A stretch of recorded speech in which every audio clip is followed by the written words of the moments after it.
نبی پاک صلی اللہ علیہ وسلم کی حدیث ہے مسلم میں طبرانی میں، حضور نے فرمایا آؤ میں تمہیں پچھلے زمانے کے ایک ایماندار نوخیز ولی اللہ کی بات سناؤں۔ پچھلے زمانے حضور نے فرمایا پچھلے زمانے میں ایک بادشاہ جادو کے زور پہ حکومت کرتا تھا۔ جب وہ ایک جادوگر اس نے رکھا ہوا تھا تو جادوگر اس کو جادو بتاتا، وہ جادو کے زور پر حکومت کرتا۔ جادوگر بوڑھا ہو گیا تو کہنے لگا بادشاہ کوئی نوجوان میرے پاس بھیج دے، اب میں بوڑھا ہو گیا ہوں میرا پتہ کوئی نہیں کب مر جاؤں۔ ایک نوجوان کی ڈیوٹی لگائی، بڑا زیرک سمجھدار، اپنے رعایا میں سے چن کے جو ذہین فطرت مزاج بچہ تھا وہ اس نے لگایا۔ اللہ کے محبوب علیہ الصلوۃ والسلام فرماتے ہیں بچہ جادو سیکھنے لگا، وقت گزرنے لگا۔ بچہ جب جادو سیکھنے جاتا تو رستے میں ایک راہب بھی تھا جو انجیل جانتا تھا، وہ اللہ اللہ سکھاتا، لوگوں کو حضرت عیسیٰ علیہ السلام کی تعلیمات سے آگاہ کرتا۔ اس نے دیکھا کہ یہاں بھی لوگ کٹھے ہیں تو وہ بچہ اس راہب کے پاس بھی اٹھنے بیٹھنے لگا۔ اب جب اس کے ساتھ اس کی گفتگو بڑھنے لگی تو اس کو باتوں میں لذت آنے لگی۔ اس نے راہب نے پوچھا کہ تو کون ہے اور کس طرح سے آیا ہے، کیا تیرا معاملہ ہے؟ اس نے کہا جی میں جادو سیکھنے جاتا ہوں، آپ کی باتیں مجھے بڑی اچھی لگتی ہیں۔ اس نے کہا دین سیکھ، جادو سیکھنے والے کافر ہو جاتے ہیں، قرآن و حدیث سیکھنے والوں کو اللہ کامل ایمان عطا فرماتا ہے۔ فرمایا یہ سیکھ۔ بچہ بیٹھنے لگا، اس کے پاس آنے لگا، باتیں دل میں گھر کرنے لگی۔ ایک وقت آیا کہ مسلمان ہو گیا، اور مسلمان کیسے ہوا؟ بچہ کہتا ہے میں تجربہ کر کے ہوا۔ اب میں تھوڑا سا وقت جادوگر کے پاس بھی جاتا اور باقی سارا وقت وہاں بیٹھتا۔ میں ایک دن جا رہا تھا تو رستے میں اژدہا تھا، بہت بڑا سانپ تھا، رستہ روک کے کھڑا تھا۔ یہ حضور نے بیان کی حدیث۔ نبی پاک صلی اللہ علیہ وسلم فرماتے ہیں بچہ کہتا ہے کہ رستے کے اندر سانپ ہے، رستے بند ہے، لوگ چھتوں درختوں پہ چڑھے ہراش ہے۔ کہتے چھوٹا سا روڑا میں نے اٹھایا تو میں نے کہا اللہ اگر جادوگر سچا ہے تو اسے مار دے۔ چھوٹا سا روڑا میں نے پھینکا، اژدہا کوئی نہ مرا۔ پھر چھوٹا روڑا اٹھایا، میں نے کہا اللہ اگر وہ عالم سچا ہے تو اسے مار دے۔ اب جب میں نے روڑا مارا تو اژدہا مر گیا۔ میرے اندر سے گواہی آئی نہیں دین کی باتیں سچی ہیں، نہیں قرآن کی باتیں اسلام سمجھانے کے لیے عرض کر رہا ہوں، اگرچہ اس دور میں انجیل تھی، اللہ رسول کی باتیں اچھی ہیں۔ کہتے میں مسلمان ہو گیا، اب میں نے راہب کے پاس ہی رہنا شروع کر دیا، جادوگر کے پاس چھوڑ دیا اس بچے نے آنا۔ بادشاہ پوچھتا کہاں زیادہ وقت گزارتے ہو تو وہ بات گول کر دیتا، وقت تیزی سے بڑھنے لگا۔ اللہ نے اس نوجوان میں طاقت پیدا کر دی، اب وہ اس کے اندر نا اللہ نے توانائی روحانیت پیدا کر دی، ابھی جوان ہے، 14-15 سال عمر ہے۔ اللہ نے اب جو بیمار بھی آتا وہ دعا کرتا تو اللہ صحت عطا کر دیتا، جو بھی آتا۔ بادشاہ کا ایک درباری تھا، بادشاہ کو پنکھا جلتا تھا، وہ اندھا ہو گیا، کوئی ایسی تکلیف آئی کہ نابینا ہو گیا، بڑے علاج کرائے شفا نہیں ہوئی۔ کسی نے اس بچے کا پتہ بتایا کانوں میں، اس کے پاس گیا تو بچہ کہنے لگا شفا تو ہو جائے گی پر کلمہ پڑھنا پڑے گا، مسلمان ہونا پڑے گا، جس پیغمبر کا میں غلام ہوں تجھے بھی بننا پڑے گا، دین پہ عمل کرنا پڑے گا، اللہ شفا دیتا ہے۔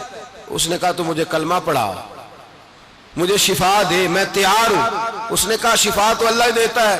اس نے اللہ تبارک و تعالیٰ کا ذکر کر کے دعا مانگی، یہ مسلم شریف میں حدیث ہے، طبرانی میں موجود ہے۔ اللہ نے اسے شفا دی، اس نے کلمہ پڑھنا شروع کر دیا۔ یہاں ایک نقطہ لکھا ہے ہمارے علماء نے، کہتے ہیں جب اللہ ولایت عطا کرتا ہے نا تو یہ سفید بالوں والے کا حصہ نہیں ہوتی۔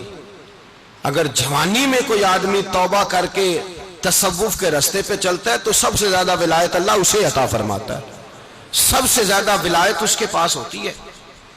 ابھی اس کے بال کالے ہیں، چڑھتی جوانی ہے، دعا کی تو اللہ نے، اور حدیث پاک میں موجود ہے کوڑے آتے تو شفا یاب ہو جاتے، اندھے آتے تو شفا یاب، برس والے آتے تو اللہ سے دے، جوان ہے۔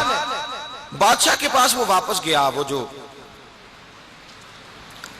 آدمی جس کی آنکھیں ٹھیک ہوئی تھی۔ بادشاہ نے پوچھا کہ کیسے شفا ملی؟ تو کہنے لگا میرے رب نے شفا دی ہے۔ بادشاہ سجدے کراتا تھا، اپنے آپ کو منواتا تھا معاذ اللہ، کہنے لگا میرے علاوہ کون رب ہے؟ اس نے کہا وہی رب ہے جس نے تجھے پیدا کیا ہے، اور وہی رب ہے جس نے مجھے اندھے کو آنکھیں دی ہیں، وہی ہے میرا مالک۔ کہا اچھا تو مجھے نہیں مانتا؟ کہا نہیں میں اپنے رب کو مانتا ہوں۔ بادشاہ نے اسے سزا دی، ستایا، اس نے بچے کا پتہ بتایا، پھر بچے کو بلا کے ستایا تو اس راہب کا پتہ بتایا، راہب بھی قتل ہو گیا، نابینا بھی قتل ہو گیا۔ بادشاہ نے کہا سپاہیوں سے اس بچے کو لے جاؤ اور پہاڑ کی چوٹی پہ جا کے نیچے پھینکو تاکہ مر جائے. بچہ پہاڑ کی چوٹی پہ گیا تو ہاتھ اٹھا کے کہنے لگا یا اللہ میرے لیے نہیں اپنے لیے، میرے لیے نہیں اپنے لیے انہیں اپنی قدرت کے جلوے دکھا. میرے لیے نہیں، اللہ کے بندے اپنی جان بچانے کی دعائیں نہیں مانگتے، اپنے لیے انہیں اپنی قدرت کے جلوے دکھا. یہ دعا مانگی، جتنے لوگ ساتھ آئے تھے وہ سارے زمین پہ گرے اور سب مر گئے، پہاڑ سے گر کے مر گئے. بچہ واپس سیدھا بادشاہ کے پاس کہنے لگا لو بھائی میرے رب نے مجھے بچا لیا ہے. جوان کا ایمان دیکھو، میرے رب نے مجھے، بولو میرے اللہ نے مجھے ایمان کی گواہی دے رہا ہے، میں بچ گیا ہوں، تو جھوٹا ہے میرا رب سچا ہے. اس نے کہا لے جاؤ اس کو دریا میں، کشتی میں بٹھاؤ، بیچ دریا کے جا کے دھکا دے دو.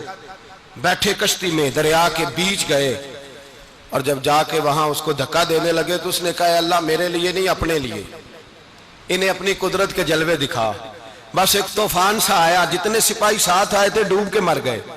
وہ بچہ اٹھا اور سیدھا پھر بادشاہ کے پاس، اسی کے پاس کہنے لگا لو بھائی میرے رب نے مجھے بچا لیا ہے، تیرے پاس آیا ہوں. وہ کہنے لگا تو کیا مصیبت میرے گلے پڑ گئی ہے، کیسے جان چھوٹے گی؟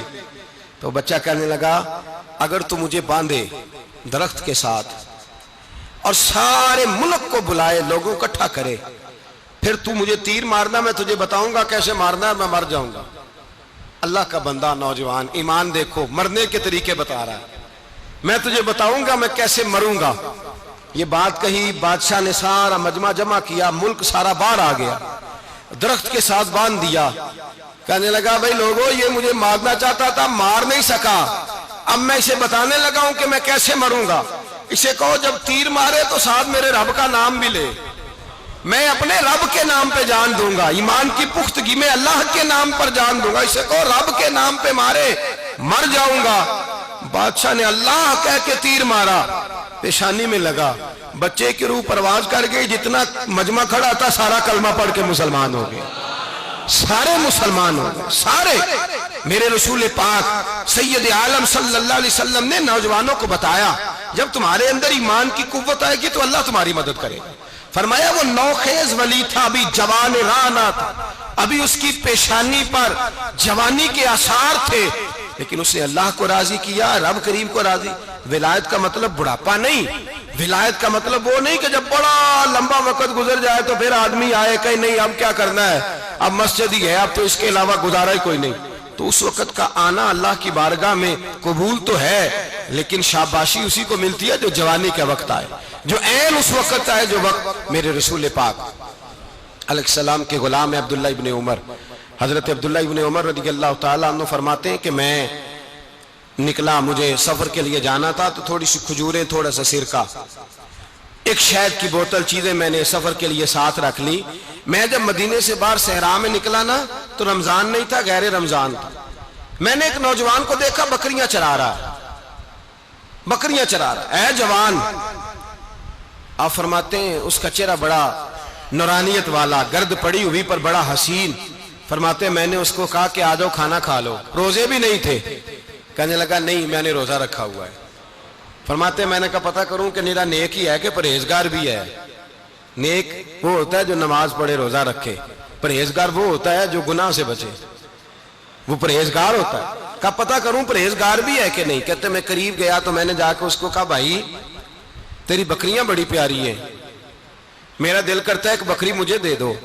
کہتے وہ جوان، غربت بھی، پریشانی بھی، پر دامان توکل کی یہ خوبی ہے کہ اس پر پیبند لگے ہوتے ہیں، دھبے نہیں ہوتے.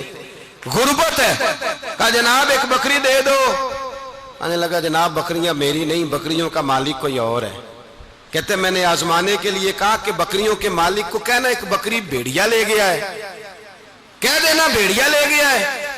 تو کہتے اس نے میری طرف دیکھا، گرد سے اس کے بال اٹے ہوئے، آنکھوں میں روشنی، چہرے پہ اطمینان، لب و لہجے میں ایمان کی طاقت. نوجوان کہنے لگا حضور بکریوں کے مالک کو تو کہہ دوں گا بھیڑیا لے گیا ہے، جب عرش کا مالک پوچھے گا تو کیا جواب دوں گا، اللہ کو کیا جواب دوں گا. کہتے ہیں میں کانپنے لگا اس کی بات سن کے، واپس آیا، جو کام نکلا تھا وہ چھوڑا، واپس لوٹ آیا. میں نے پتا کیا کس کا غلام ہے، پتا چلا فلاں آدمی کا ہے. کہتے میں نے پہلے غلام خریدا، پھر پتا کیا تیرے پاس بکریاں کتنی ہیں، اس نے کہا 400.